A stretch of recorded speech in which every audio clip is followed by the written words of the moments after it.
तर प्रमोद महाजनांची हत्या होऊन 19 वर्ष लोटून गेलेली आहे। त्यांची हत्या का झाली, कशामुळे झाली, या कारणांची सातत्यानं राज्याच्या राजकारणामध्ये आणि महाजन कुटुंबामध्ये सुद्धा चांगली चर्चा रंगत असते।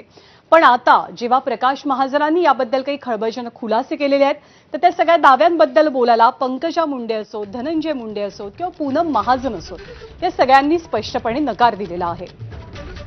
एरवी विविध विषयांवरती भाष्य करणाऱ्या पंकजा मुंडे कुटुंबातल्या व्यक्तींकडनं इतके गंभीर आरोप होत असताना मात्र शांत का आहेत असा सवाल उपस्थित होतोय। तर मुंडेंच्या वारसदारावरनं सुरू झालेल्या वादानंतर महाजनांच्या कुटुंबामध्ये आरोपांचे बॉम्ब फुटत असताना धनंजय मुंडेंनी सुद्धा सावध पवित्रा घेतलाय। तर राजकारणापासून गेले काही वर्ष थोड्याशा दूर असलेल्या पूनम महाजन सुद्धा कुटुंबात रंगलेल्या आरोप प्रत्यारोपांपासून लांब राहणं पसंत करतात। त्यामुळे आगामी काळात वादाचा दुसरा अंक सुरू होऊन हे तीनही नेते यामध्ये उडी घेणार का, हे पाहणं महत्त्वाचं असेल।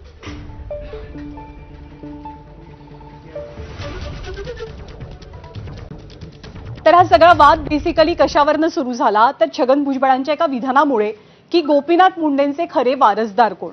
पंकजा मुंडेंनी आता या संदर्भात एक स्पष्टपणे विधान केले आणि आपणच गोपीनाथ मुंडेंची वारसदार आहोत हे अधोरेखित सुद्धा केलेलं आहे। दीपावली स्नेहमिलनाच्या भाषणामध्ये वैद्यनाथ कारखान्याबाबत बोलताना पंकजा मुंडेंनी एक महत्त्वाचं विधान केलं। वैद्यनाथ साखर कारखाना गोपीनाथ मुंडेंचा आत्मा आहे, तो माझा आत्मा आहे, कारण मी गोपीनाथ मुंडेंची वारस आहे, असं पंकजा मुंडे म्हणाल्या। पंकजा मुंडेंच्या वक्तव्यानंतर आता वारसदाराचा हा सगळा मुद्दा थांबणार की तापणार, हे पाहणंही महत्त्वाचं असेल।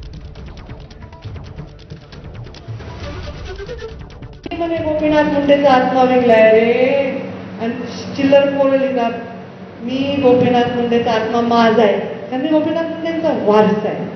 तो आत्मा जर तुमचा जीव वाचवण्यासाठी विकावा लागला तर तेही विकीन, पण मी ते विकला नाही।